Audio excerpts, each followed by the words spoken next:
शुरुआत में एक लड़की को दिखाया जाता है जिसका नाम एला है। एला हॉस्टल में अपनी एक दोस्त के साथ रहती है। उसको जंगल के नेचर से बहुत प्यार है, इसीलिए वो हर रोज जंगल घूमने जाती है। वहाँ उसने कुछ लकड़ी के घोंसले रखे हुए हैं जिनमें जंगल के पक्षी आराम से रह सकते हैं, क्योंकि एला को जंगल के जानवरों और पक्षियों से काफी ज्यादा प्यार था। तभी वहाँ पेड़ काटने वाली मशीनें आती हैं और एला उन्हें देखकर परेशान होने लगती है। एला उन्हें रोकने के लिए उनके पास जाती है, लेकिन उनके मालिक, जिसका नाम मैट है, वो एला से कहता है कि वो पेड़ों को काट कर यहाँ टावर बनाना चाहता है। एला ये सुनकर गुस्सा हो जाती है और अपने फोन से उसकी वीडियो रिकॉर्ड करने लगती है। मैट वीडियो बनाने से मना करता है और उसे समझाने की भी कोशिश करता है। इसके बाद एला अपने बॉयफ्रेंड के पास जाती है जो मुर्गियों के साथ रहता था। वो अपने बॉयफ्रेंड को सारी बात बताती है। फिर एला और उसका बॉयफ्रेंड मिलकर कॉलेज के कुछ छात्रों को पेड़ों की कटाई रोकने के लिए वहां लेके जाते हैं। वे वहां जाके नेचर को बचाने के नारे लगाने लगते हैं। तभी एला और उन छात्रों को कॉलेज में बुलाया जाता है, जहां उनका सामना मैट से होता है जो टावर बनाना चाहता है। मैट सभी छात्रों को समझाने की कोशिश करता है कि देश में तरक्की लाने के लिए वो टावर बनाना चाहता है। इससे लोगों को रोजगार मिलेगा और बहुत सारे लोगों को नौकरी मिलेगी। तभी एला मैट से सवाल करती है कि अगर तुम जंगल काट दोगे तो यहाँ के जानवर और पक्षी कहाँ जाएंगे। इस बात का जवाब मैट के पास नहीं होता और वो चुप हो जाता है। यानी एला उस मीटिंग में मैट पर भारी पड़ जाती है। मैट समझाने की कोशिश करता है, लेकिन उसकी कोशिशें नाकाम जाती हैं। तभी एला को कॉलेज के प्रिंसिपल का नोटिस मिलता है कि उसे कॉलेज से बाहर निकाल दिया गया है। एला समझ जाती है कि मैट बहुत अमीर है और उसी ने ऐसा करवाया है। अगले दिन एला की आंख मैट के घर पर खुलती है और वो ये देखकर अचानक डर जाती है। वो मैट से सवाल करती है कि आखिर वो यहाँ कैसे आई, और एला के बदन पर एक भी कपड़ा नहीं था। एला मन में सोचती है कि शायद मैट ने उसके साथ कुछ गलत किया होगा। तभी मैट बताता है कि तुम कल रात एक पार्टी में गई थी, जहाँ मैट एला से मिलता है और कहता है कि वो जंगल के जानवरों और पक्षियों को कुछ नहीं होने देगा, बल्कि उन्हें किसी बड़े जंगल में छुड़वा देगा। लेकिन एला को उस पर भरोसा नहीं था, इसीलिए वो उससे बात भी नहीं करना चाह रही थी। एला उसे ताना भी देती है कि उसने उसे कॉलेज से बाहर निकलवाया। तभी जाते हुए एला के पास प्रिंसिपल का फोन आता है कि वो दोबारा कॉलेज ज्वाइन कर सकती है। ये सुनने के बाद एला वापस मैट के पास जाती है और बैठकर उससे बात करती है। मैट वहां उसे एक कहानी सुनाता है कि उसने बचपन में आवारा कुत्तों को चुरा लिया था और उन्हें किसी अच्छी जगह पहुंचा दिया था। इसी तरह वो जंगल के जानवरों के साथ भी करेगा। लेकिन एला उसकी बात नहीं मानती और नशे में ही वहां से जाने लगती है। वो अपनी कार लेकर डॉग हाउस पहुंचती है और चोरी छुपके उसके अंदर जाके वहां के सारे कुत्तों को आजाद कर देती है। ऐसा करते हुए वहां के गार्ड उसे देख लेते हैं और पुलिस को कॉल करने लगते हैं। एला सभी कुत्तों को अपनी गाड़ी में बिठा रही थी। तभी अचानक मैट वहां आता है और गार्ड को समझाता है कि पुलिस को कॉल न करें। फिर मैट जल्दी जल्दी एला की गाड़ी में बैठकर एला को अपने घर ले आता है। तभी एला मैट से पूछती है कि उसने उसके साथ कुछ गलत तो नहीं किया। मैट जवाब देता है कि उसने ऐसा कुछ भी नहीं किया, क्योंकि वो इतना घिरा हुआ नहीं है। जाते हुए मैट एला से एक शर्त रखता है, मेरे साथ 7 दिन गुजारो। तुम मेरे घर आओ, मेरी दुनिया देखो। अगर 7 दिन बाद भी तुम चाहो कि मैं अपना प्रोजेक्ट वापस ले लूं तो मैं ले लूंगा। लेकिन एला वहां से अपनी कार लेके चली जाती है, लेकिन रास्ते में उसकी कार खराब हो जाती है।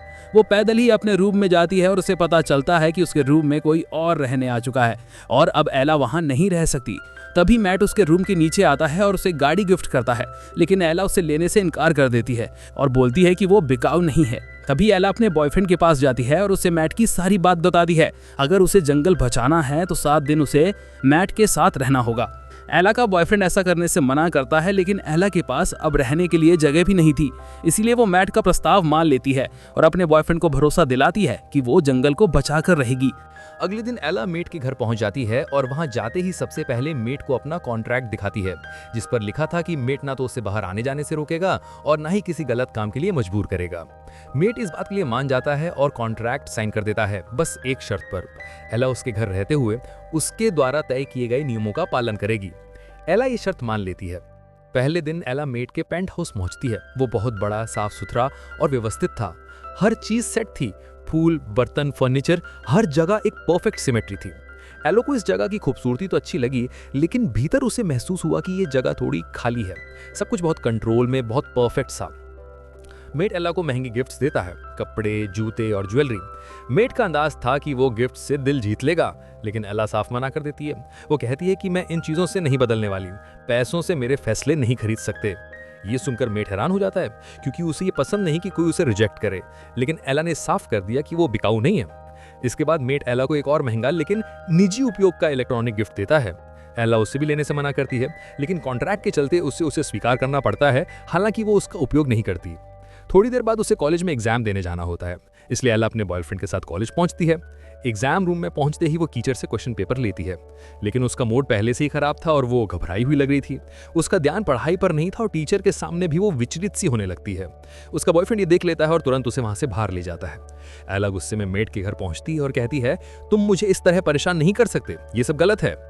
मेट जवाब देता है कि कॉन्ट्रैक्ट में उसकी तरफ से कोई उल्लंघन नहीं किया गया है। इसके बाद मेट एला के लिए एक फैशन डिजाइनर बुलाता है और उसे कई महंगी ड्रेस पहनने के लिए देता है। एला उसमें से एक ड्रेस चुनती है और दोनों एक महंगी कार में बाहर घूमने के लिए निकल जाते हैं। वहां दोनों संगीत सुन रहे होते हैं। मेट बार बार उसे कंट्रोल में रखने की कोशिश करता है, लेकिन एला जानबूझकर बहुत तेज नटखट और एटीट्यूड वाली हरकतें करने लगती है ताकि मेट को पब्लिक में शर्मिंदगी महसूस हो। मेट को सचमुच शर्मिंदगी आती है और एला को वापस घर ले आता है। घर लौटते समय मेट एला से गाड़ी चलवाता है। एला ड्राइव करी थी और मेट उसे हल्के हल्के चढ़ाता है, लेकिन इस बार एला हंस रही थी क्योंकि उसे महसूस हुआ कि शायद मेट उतना बुरा नहीं है जितना वो समझती थी। अगले दिन मेट एला को एक खास जगह ले जाता है जहां उसकी पूरी बॉडी की आकृति की चॉकलेट बनाई जा रही थी, एक अजीब लेकिन कलात्मक सा आइडिया। घर आने के बाद मेट खुद एला के लिए स्वादिष्ट खाना बनाता है। खाना खाकर एला मानती है, हाँ खाना वाकई बहुत अच्छा है। अगले दिन एला के पास उसके पिता का फोन आता है, लेकिन एला उनसे ठीक से बात नहीं करती। मेट ये सुन लेता है और कहता है कि उनके पिता के पास जाना चाहिए। अगली शाम दोनों एला के पिता के घर पहुंचते हैं। पिता अपनी बेटी को देखकर खुश होते हैं और मेट को देखकर सोचते हैं कि शायद एला उसका पति है। मेट एला के पिता से बात करता है और उसे पता चलता है कि एला की मां ने उसे बचपन में छोड़कर चली गई थी और उसके पिता ने दूसरी शादी कर ली। एला अपने पिता से नाराज थी क्योंकि उसने महसूस किया था कि पिता ने कभी उसका साथ नहीं दिया। थोड़ी देर बाद दोनों वहां से वापस लौट आते हैं। अगले दिन मैट एला को एक स्पेशल जगह पर ले जाता है। वो एला को हेलीकॉप्टर में बिठाकर जंगल की वादियों में ले जाता है। एला हरी भरी वादियां देखकर बेहद खुश होती है और अंदर ही अंदर मैट के लिए उसके मन में एक नरमी आने लगती है। दोनों जंगल में घूमते हैं और एला को वहां बहुत अच्छा लगता है। तभी एला के पास उसके बॉयफ्रेंड का कॉल आता है। वो उसे तुरंत वापस बुलाता है, लेकिन एला लौटने से मना कर देती है और उसे दोबारा फोन ना करने को बोल देती है। इसके बाद एला और मैट नाव पर बैठते हैं और दोनों वहीं जंगल के पास एक रात बिताते हैं। उस रात एला मैट से पूछती है, क्या तुम मेरे लिए अपना प्रोजेक्ट छोड़ नहीं सकते? मैट कोई जवाब नहीं देता। अगले दिन दोनों वापस घर लौट आते हैं।